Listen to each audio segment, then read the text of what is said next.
Good morning all of you. ఈరోజు మనము ఈ అడ్వాన్స్డ్ అకౌంటింగ్ చాప్టర్లో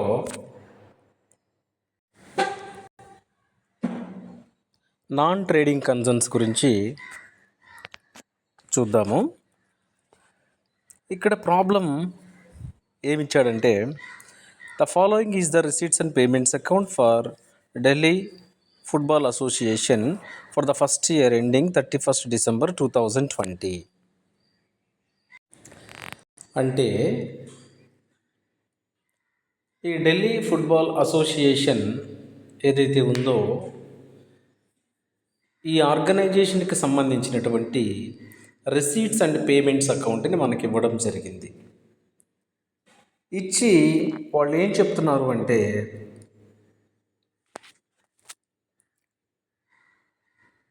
prepare from the details given income and expenditure account and the balance sheet.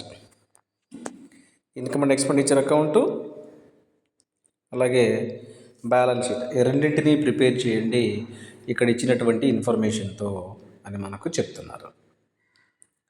Non trading concerns అంటే non trading లేదు అని అర్థం. Trade అంటే ఏంటి అర్థము? బోత్ పర్చేజ్ అండ్ సేల్స్, కొనుగోలు అమ్మకాలు, ఈ రెండింటిని కలిపి మనము ట్రేడ్ వర్తకము అని చెప్తాం కదా. అవి ఉండకూడదు. అవి లేని ఆర్గనైజేషన్ని నాన్ ట్రేడింగ్ కన్సర్న్స్ అని అంటారు. అంటే these concerns are not for profit. ఇవి లాభం కోసం ఏర్పాటైనటువంటి ఆర్గనైజేషన్స్ కాదు. వీటిని నాట్ ఫర్ ప్రాఫిటబుల్ ఆర్గనైజేషన్ అని అంటారు. అంటే లాభం కాకుండా సేవా దృక్పథంతో సర్వీస్ మోటివ్తో స్టార్ట్ అయినటువంటి ఆర్గనైజేషన్ని మనము నాన్ ట్రేడింగ్ కన్సర్న్స్ అని, వ్యాపారేతర సంస్థలు అని పిలుస్తారు. వ్యాపారము అంటే లాభం కోసం పెట్టేటటువంటిది, వ్యాపారేతరము అంటే లాభం కోసం కాకుండా సర్వీస్ మోటివ్లో మనం ఇన్కార్పొరేట్ చేసేటటువంటి, నమోదు చేసేటటువంటి ఆర్గనైజేషన్స్ని నాన్ ట్రేడింగ్ కన్సర్న్స్ అని, నాట్ ఫర్ ప్రాఫిటబుల్ ఆర్గనైజేషన్స్ అని పిలుస్తారు. అంటే ఎడ్యుకేషనల్ ఇన్స్టిట్యూషన్స్ కావచ్చు, హాస్పిటల్స్ కావచ్చు, రైల్వేస్ కావచ్చు, లేకపోతే ఆర్టీసీస్ కావచ్చు, క్లబ్లు కావచ్చు, అసోసియేషన్స్ కావచ్చు, ఇలాంటివన్నీ కూడా ఏమంటారు అంటే నాన్ ట్రేడింగ్ కన్సర్న్స్ అంటారు. ఈ నాన్ ట్రేడింగ్ కన్సర్న్స్ ఏవైతే ఉన్నాయో ఆ ఆర్గనైజేషన్స్కి కూడా అకౌంట్స్ ప్రిపేర్ చేయాలి. కాబట్టి అకౌంట్స్ ఎలా ప్రిపేర్ చేస్తారు అనేటటువంటిది మనం ఈ చాప్టర్లో చూడబోతున్నాం. ఓకే, ముందుగా మనకు ఏం ఇన్ఫర్మేషన్ ఇస్తున్నారంటే రిసీట్స్ పేమెంట్స్ అంటే ఈ ఫుట్బాల్ అసోసియేషన్ ఏదైతే ఉందో కన్సర్న్ సంస్థ, ఈ సంస్థలోకి వచ్చిన రిసీట్స్ ఏంటి, సంస్థ నుంచి చేసిన పేమెంట్స్ ఏంటి అనేటటువంటిది ఇచ్చారు. ఇక్కడ ఈ రిసీట్స్ అండ్ పేమెంట్స్ అకౌంట్ వసూళ్ళు చెల్లింపులు ఈ ఇన్ఫర్మేషన్తో మనము అడ్జస్ట్మెంట్స్ని ఫాలో అవుతూ మనం ఏం చేయమన్నారంటే ఇన్కమ్ అండ్ ఎక్స్పెండిచర్ అకౌంట్ని ప్రిపేర్ చేయమంటున్నారు. ఓకే, ఇన్కమ్ అండ్ ఎక్స్పెండిచర్ అకౌంట్ని ప్రిపేర్ చేయండి అని చెప్తున్నారు. అయితే మనము చూస్తున్నాము ఇన్కమ్ అండ్ ఎక్స్పెండిచర్ అకౌంట్ అంటున్నాడు కదా. అకౌంట్ అనగానే మనకు ఫార్మాట్ ఎలా ఉంటుంది? టీ షేప్లో ఉంటుంది. ఇక చూడండి, టీ షేప్ కనబడుతూ ఉంది, చూసారా? Tea shape. ఏ అకౌంట్ అయినా సరే దాని ప్రొఫార్మా ఎలా ఉంటుంది అంటే టీ షేప్లో ఉంటుంది. డెబిట్ సైడ్ డిఆర్ అని, క్రెడిట్ సైడ్ సిఆర్ అని మనం డినోట్ చేసుకోవాలి. ఇప్పుడు ఈ రిసీట్స్ అండ్ పేమెంట్స్ అకౌంట్ని అడ్జస్ట్మెంట్స్ని బేస్ చేసుకొని మనము trade income and expenditure account వేస్తాం. ప్రాఫిట్ అండ్ లాస్ అకౌంట్ వేయం. ఎందుకని? ఇక్కడ ఇది ట్రేడింగ్ కంపెనీ కాదు కాబట్టి ఇక్కడ ప్రాఫిట్ లాస్ కోసం ఈ ఆర్గనైజేషన్స్ స్టార్ట్ అవ్వలేదు కాబట్టి మనం ప్రాఫిట్ అండ్ లాస్ అకౌంట్ బదులుగా ఇన్కమ్ అండ్ ఎక్స్పెండిచర్ అకౌంట్ని మెయింటైన్ చేస్తాం. కాకపోతే రెండింటికి సేమ్ రూల్సే ఫాలో అవుతాం. నామినల్ అకౌంట్ రూలే మనం ఫాలో అవ్వాల్సి ఉంటుంది ఇన్కమ్ అండ్ ఎక్స్పెండిచర్ అకౌంట్లో కూడా.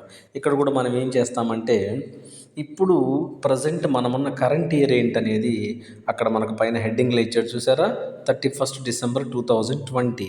ఆ 20 అనేది కరెంట్ ఇయరు, ఓకేనా. 2000 దీని ముందు 19 కదా, అది previous year. 19 previous year, current year 20, next year వచ్చి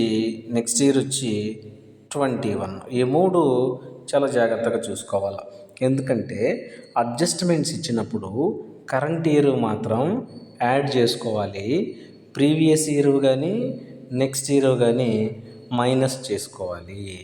కాబట్టి కరెంట్ ఇయర్ ఎప్పుడు అనేది మనకి ఎలా నిర్ధారణ చేసుకుంటామంటే మనకిచ్చిన ప్రాబ్లంలో మనం రిసీట్స్ అండ్ పేమెంట్స్ అకౌంట్ ఏ ఇయర్ తీస్తున్నాడో అది కరెంట్ ఇయర్, దాని ముందు సంవత్సరం ప్రీవియస్ ఇయర్, దాని తర్వాత సంవత్సరం నెక్స్ట్ ఇయర్.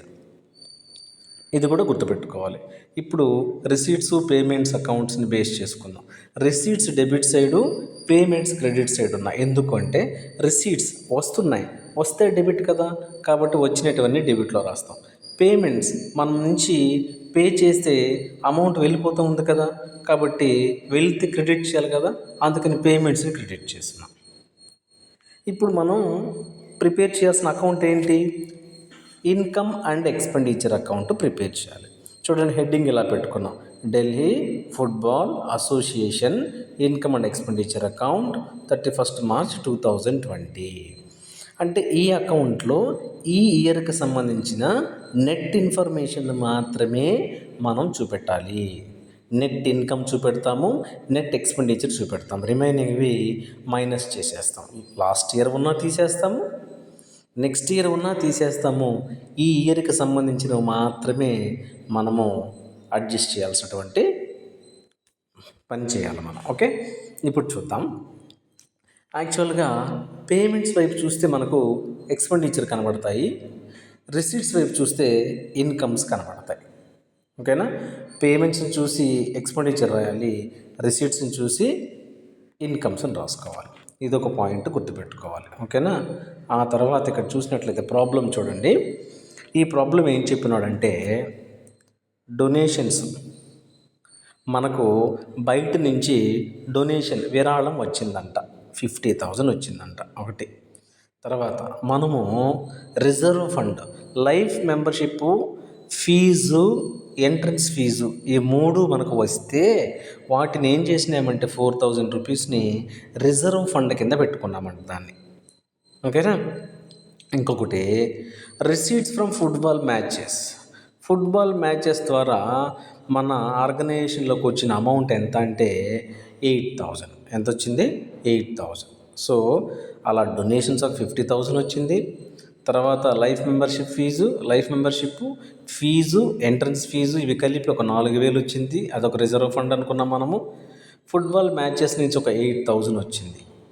ఓకేనా, అక్కడక్కడ బాగానే ఉంది. ఆ తర్వాత సబ్స్క్రిప్షన్స్ కూడా 5,200 వచ్చింది. అది కంటిన్యూ చేసేసి ఉంటే బాగుండేది, కానీ అక్కడ ఏమన్నాడంటే తను రెవెన్యూ రిసీట్స్ అన్నాడు. ఏమన్నాడు, రెవెన్యూ రిసీట్స్ అని చెప్పి సెమీకాలన్ పెట్టాడు. ఇక్కడ రెవెన్యూ రిసీట్స్ అంటే అర్థం ఏంటి, రెవెన్యూ రిసీట్స్ అనే హెడ్ కింద ఉన్నాయి చూసినారా, ఇవన్నీ కూడా రెవెన్యూ రిసీట్స్. మరి ఇవి మాత్రం రెవెన్యూ రిసీట్స్ అన్ని సపరేట్ చేశాడంటే పై ఉన్నవన్నీ ఏంటవి, క్యాపిటల్ రిసీట్స్. ఇక్కడ మీరు గుర్తుపెట్టుకోవాల్సిన మరో అంశం ఏంటంటే ఇన్కమ్ అండ్ ఎక్స్పెండిచర్ అకౌంట్ వేసేటప్పుడు రెవెన్యూ ఐటమ్స్ని మాత్రమే తీసుకోవాలి. రెవెన్యూ ఐటమ్స్ అంటే రెవెన్యూ రిసీట్స్, రెవెన్యూ పేమెంట్స్. ఇదిగో ఇక్కడ కూడా రెవెన్యూ పేమెంట్స్ అని సపరేట్ చేశాడు చూడండి, రెవెన్యూ పేమెంట్స్ అని సపరేట్ చేసినాడా. కాబట్టి మనం ఇక్కడ ఈ ప్రాబ్లంలో రెవెన్యూ రిసీట్స్, రెవెన్యూ పేమెంట్స్ అని సపరేట్ చేస్తున్నాడు కాబట్టి వీటిని మాత్రమే ఇన్కమ్ అండ్ ఎక్స్పెండిచర్ అకౌంట్లో తీసుకోవాలి. ఈ పైన ఉన్నవన్నీ కూడా క్యాపిటల్ ఎక్స్పెండిచర్, క్యాపిటల్ పేమెంట్స్. కిందన్నవి రెవెన్యూ పేమెంట్స్ అంటే రెవెన్యూ ఎక్స్పెండిచర్. మామూలుగా రిసీట్స్ 2 రకాలు, capital receipts, revenue receipts. Payments రెండు రకాలు, క్యాపిటల్ పేమెంట్స్, రెవెన్యూ పేమెంట్స్. అయితే మనము ఇన్కమ్ అండ్ ఎక్స్పెండిచర్ అకౌంట్ వేసేటప్పుడు రెవెన్యూ ఐటమ్స్ని మాత్రమే తీసుకోవాలి. రెవెన్యూ ఎక్స్పెండిచర్నేమో డెబిట్ సైడు, రెవెన్యూ ఎక్స్పెండిచర్నేమో డెబిట్ సైడు, రెవెన్యూ రిసీట్స్నేమో క్రెడిట్ సైడు రికార్డ్ చేసుకోవాలి. ఓకేనా, రైట్. ఇప్పుడు క్యాపిటల్ ఐటమ్స్ పక్కన పెట్టేసి రెవెన్యూ ఐటమ్స్ని మాత్రమే చూద్దాం. రెవెన్యూ ఐటమ్స్నే తీసుకోమన్నాడు, అందుకని రెవెన్యూ ఐటమ్స్ రిసీట్ సైడ్ చూస్తే సబ్స్క్రిప్షన్స్ 5200. సబ్స్క్రిప్షన్ అంటే చందాల ద్వారా వచ్చిన అమౌంట్ ఎంత అంటే 5200. మామూలుగా ఈ నాన్ ట్రేడింగ్ కన్సర్న్స్లో సబ్స్క్రిప్షన్స్కే ఎక్కువ అడ్జస్ట్మెంట్స్ ఉంటాయి కాబట్టి సబ్స్క్రిప్షన్స్ని మ్యాక్సిమం ఇంధనకాలంలోనే ఎంటర్ చేసుకుందాం. సబ్స్క్రిప్షన్స్ 5200 మనకు వచ్చింది. ఏంటది మనకు ఇన్కమ్స్ కాబట్టి ఆ సబ్స్క్రిప్షన్ 5200ని ఇన్కమ్ వైపుకి వచ్చి 5200 అని రాసాం. By subscriptions 5200. అయితే ఇప్పుడు మనం అడ్జస్ట్మెంట్స్లోకి వెళ్ళి సబ్స్క్రిప్షన్స్ అనేటటువంటి ఆదాయం ఇన్కము రావాల్సింది కానీ చెల్లించాల్సింది కానీ ఏమైనా ఉందా చూడాలి. ఇంకా సింపుల్గా చెప్పాలంటే సబ్స్క్రిప్షను 2020 కదా మనం చేసే లెక్క, 20 ఉందా, 19 ఉందా, 21 ఉందా చూడాలి. సబ్స్క్రిప్షన్స్ 2019 ఉందనుకోండి మైనస్ చేసేయాలి, 2021 ఉందనుకోండి మైనస్ చేసేయాలి, 2020 ఉందనుకోండి యాడ్ చేయాలి. అంటే కరెంట్ ఇయర్ది మాత్రమే యాడ్ చేసుకోవాలి, ముందు సంవత్సరాలు కానీ తర్వాత సంవత్సరాలు కానీ మైనస్ చేసేయాలి. ఇక్కడ చూసినట్లయితే మనము subscriptions out standing for the year 2020 అన్నాడు. కరెంట్ ఇయరే కదా ఇది, కరెంట్ ఇయర్ మాత్రం యాడ్ చేయమన్నాను కదా. ఇదిగో యాడ్ అవుట్ స్టాండింగ్ సబ్స్క్రిప్షన్స్ ఎంత 250. ఇంకేమైనా సబ్స్క్రిప్షన్స్ ఉన్నాయా అని వెతికితే ఇక్కడ ఏమీ లేవు కాబట్టి ఆ 5200కి ఈ కరెంట్ ఇయర్ సబ్స్క్రిప్షన్ యాడ్ చేసి 5450 వేసేసాం. నెక్స్ట్ ఇప్పుడు సబ్స్క్రిప్షన్స్ అయిపోయింది కదా.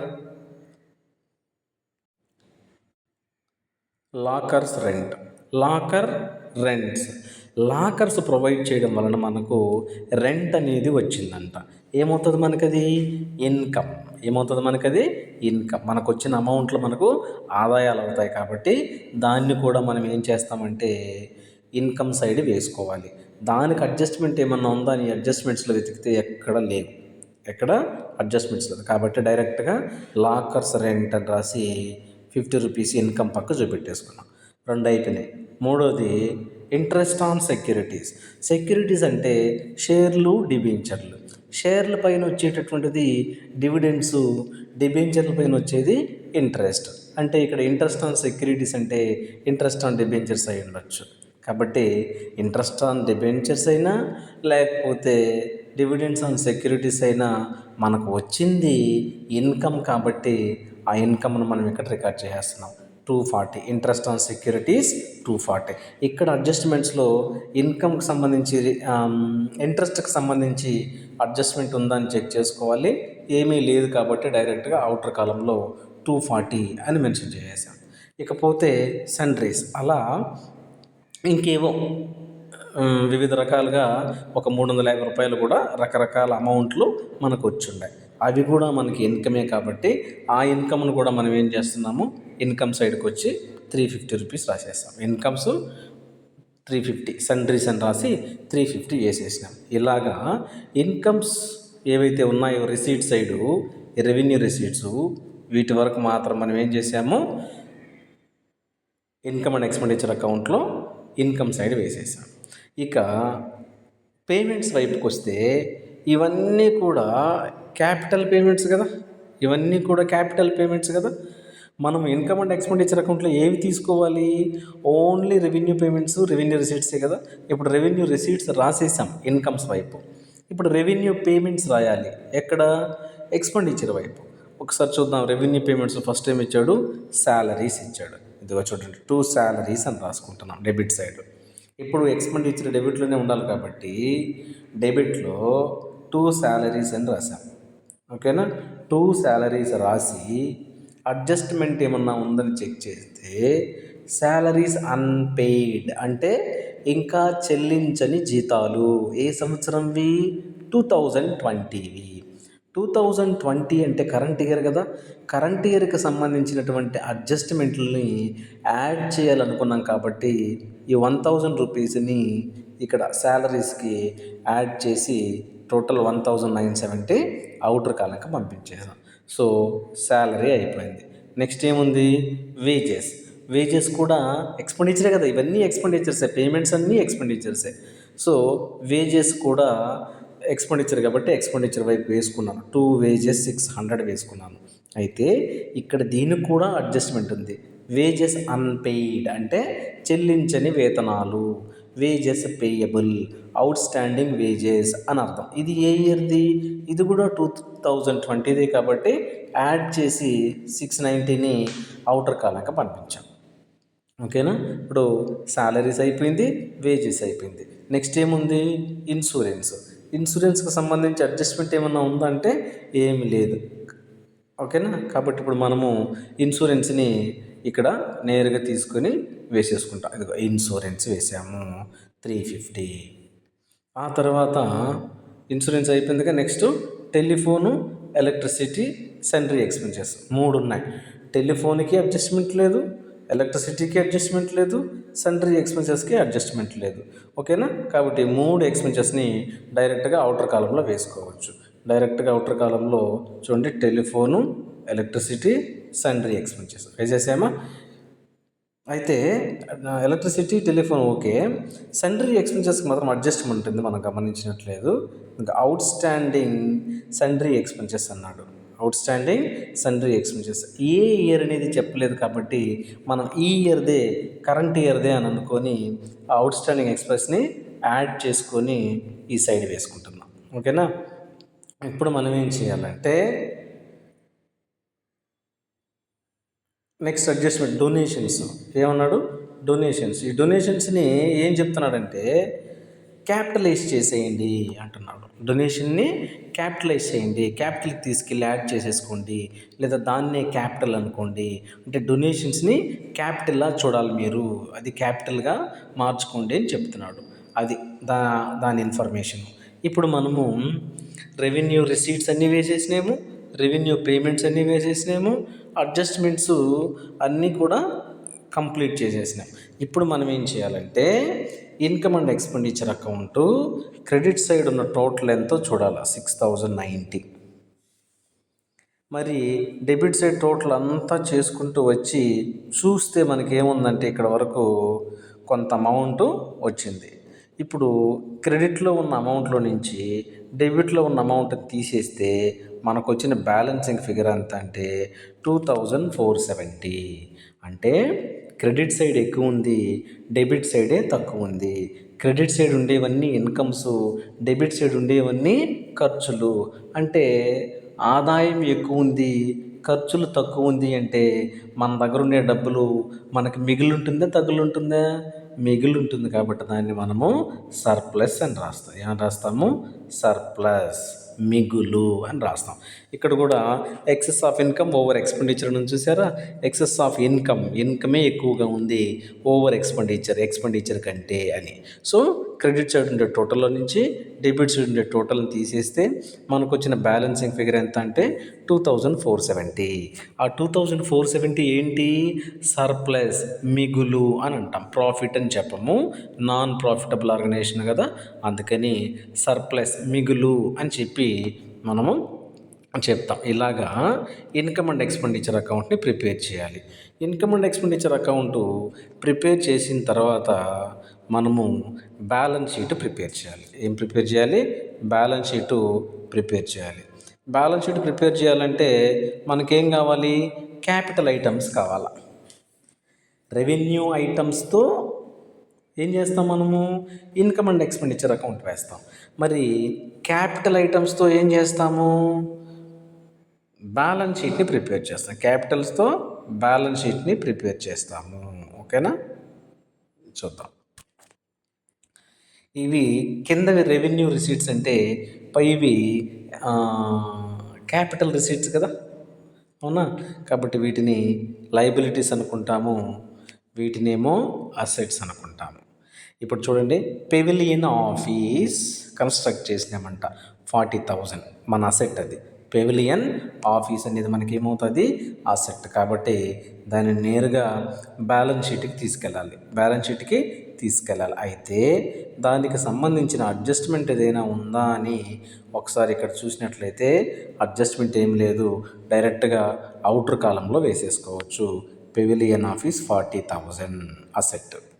నెక్స్ట్ ఇంకా అసెట్స్ ఏమైనా ఉన్నాయని చూస్తే చూడండి, ఫర్నిచర్ ఉంది, ఇన్వెస్ట్మెంట్ ఉంది. ఇప్పుడు పెవిలియన్ ఆఫీస్ వేసేసామా, ఇంకేం వేయాలంటే ఫర్నిచర్ వేయాలి, ఇన్వెస్ట్మెంట్ వేయాలి. ఇప్పుడు ఫర్నిచరు 2,100, ఇన్వెస్ట్మెంటు 16,000. ఇకపోతే అసెట్స్ ఏమైనా ఉన్నాయా అని అంటే ఇక్కడ చూడండి, బ్యాలెన్స్ ఆన్ హ్యాండ్ అన్నాడు, అంటే క్లోజింగ్ బ్యాలెన్స్ ఆఫ్ క్యాష్ అని అర్థం. సో క్యాష్ అనేది మనకు అసెట్ కదా, 5,520 క్యాష్ని తీసుకొచ్చి ఇక్కడ వేసేసుకుంటాం. ఇక ఈ సంవత్సరానికి సంబంధించిన ఆస్తి ఏమైనా ఉందంటే అడ్జస్ట్మెంట్ చూడండి, ఈ సంవత్సరంలో మనకు రావాల్సినటువంటిది 250 రూపీస్ ఇంకా ఉంది అంట, అవుట్ స్టాండింగ్ సబ్స్క్రిప్షన్స్. దాన్ని కూడా తీసుకొని వచ్చి ఇక్కడ మనము అసెట్ కాబట్టి అడ్జస్ట్మెంట్లోది ఇక్కడ వేసేసుకున్నాం. సబ్స్క్రిప్షన్స్ డ్యూ 250 అని వేసేసాం. ఇకపోతే పెవిలియన్ అయిపోయింది, ఫర్నిచర్ అయిపోయింది, ఇన్వెస్ట్మెంట్ అయిపోయింది, అర్థమవుతుంది, క్యాష్ అయిపోయింది, అన్నీ అయిపోయినాయి. మిగిలినది expenses in connection with matches అన్నాడు. ఈ పక్క ఉంది మ్యాచ్ రిలేటెడ్ ఎక్స్పెన్సెస్ కాబట్టి అందులో నుంచి తీసేసుకుంటామే కానీ దీన్ని మనము ఆస్తిగా చూడకూడదు. ఇది మనకు అసెట్ కాదు. కాబట్టి ఈ సైడ్కి రండి. ఈ సైడ్ ఏముంది, డొనేషన్ ఎట్లా చూడమన్నాడు, క్యాపిటల్లో చూడమన్నాడు. కాబట్టి ఇదిగో క్యాపిటల్ ఫండ్ అని రాసి ఏ అమౌంట్ అంటే డొనేషన్స్ అని చెప్పి 50,000 వేస్తున్నాం, అవునా? ఈ 50,000 క్యాపిటల్, దీనికి సర్ప్లస్ ఉంటే యాడ్ చేస్తాము, డెఫిసిట్ ఉంటే మైనస్ చేస్తాం. ఇప్పుడు మనం ప్రిపేర్ చేసిన income and expenditure account debit సైడ్లో మనకు వచ్చింది సర్ప్లస్ కదా, కాబట్టి ఈ క్యాపిటల్ ఫండ్కి యాడ్ చేస్తాం. Add surplus 2,470. సో 52,470ని అవుటర్ కాలంకి పంపించేసాం, ఓకేనా? ఆ తర్వాత ఇంకేమి ఇచ్చినాడు ఇక్కడ, డొనేషన్ తర్వాత రిజర్వ్ ఫండ్ ఉంది. ఏముంది, రిజర్వ్ ఫండ్ ఉంది. రిజర్వ్ ఫండ్ వచ్చి 4,000 రాసేసాం, ఓకేనా? నెక్స్ట్ ఇంకేమి ఇచ్చినాడు, మ్యాచ్ ఫండ్ ఇచ్చాడు. రిసీట్స్ ఫ్రమ్ ఫుట్బాల్ మ్యాచెస్ ద్వారా వచ్చిన 8,000.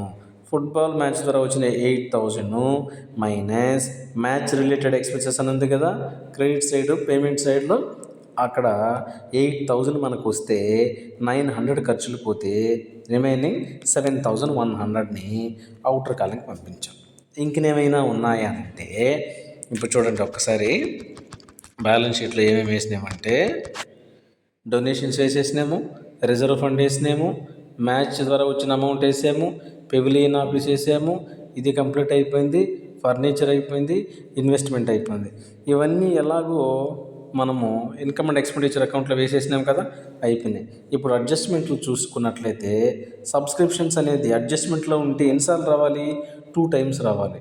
250 అనేది ఒకసారి ఇదిగో ఇక్కడ వేస్తున్నామా ఇన్కమ్ అండ్ ఎక్స్పెండిచర్ అకౌంట్లో, రెండోసారి బ్యాలెన్స్ షీట్లో అసెట్స్ వైపు వేసాను చూడండి, సబ్స్క్రిప్షన్స్ డ్యూ అని.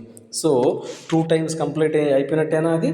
నెక్స్ట్ శాలరీస్, వేజెస్, 2 అడ్జస్ట్మెంట్స్ ఉన్నాయి. ఇది శాలరీస్ పేయబుల్ ఒకటి, వేజెస్ పేయబుల్ ఒకటి. ఇవి అడ్జస్ట్మెంట్లో ఉన్నాయి కదా, 2 సార్లు రావాలి కదా. శాలరీ అనేది 2 సార్లు రావాలి. ఒకసారి ఏమిటి, శాలరీకి యాడ్ చేసాము, వేజెస్ని కూడా ఇక్కడ ఒకసారి యాడ్ చేసేసినాం. ఇంకా 2 సార్లు ఇదొకసారి రావాలి, ఇదొకసారి రావాలి. ఆ 2 ఎక్కడ రావాలంటే శాలరీస్ అయినా వేజెస్ అయినా మనం చేయాల్సింది ఏంటి, చెల్లించాల్సి ఉంది. అవి అప్పులు కాబట్టి వాటిని తీసుకొచ్చి బ్యాలెన్స్ షీట్లో లైబిలిటీస్ కింద రాస్తున్నాం, శాలరీస్, వేజెస్. అదేవిధంగా అడ్జస్ట్మెంట్స్లో శాలరీస్, సంట్రీ ఎక్స్పెన్సెస్ అవుట్ స్టాండింగ్ ఉంది. ఆ అవుట్ స్టాండింగ్ సంట్రీ ఎక్స్పెన్సెస్ అంటే పే చేయవలసిన వివిధ ఖర్చులు అని, అది కూడా మనకు అప్పు కాబట్టి ఆ 3 అవుట్స్టాండింగ్ ఎక్స్పెన్సెస్ కాబట్టి వాటిని అప్పులుగా భావించి లైబిలిటీస్లో వేసాము. వాటిని టోటల్ చేస్తే 300. ఇట్లా మనము ప్రతిదీ కూడా చక్కగా చెక్ చేసుకోవాలి. రిసీట్స్ అండ్ పేమెంట్స్ అకౌంట్లో ఉన్నవి ఒకసారి రికార్డ్ అయిపోవాలి, అడ్జస్ట్మెంట్లో ఉన్నది ఒక్కొక్కటి 2 సార్లు రికార్డ్ అయిపోవాలి. అలా అయిపోయిన తర్వాత మనము బ్యాలెన్స్ షీట్ని ఒకసారి చూసినట్లయితే టోటల్ చేస్తే లైబిలిటీస్ అసెట్స్ 2 ఈక్వల్ అయిపోవాలి.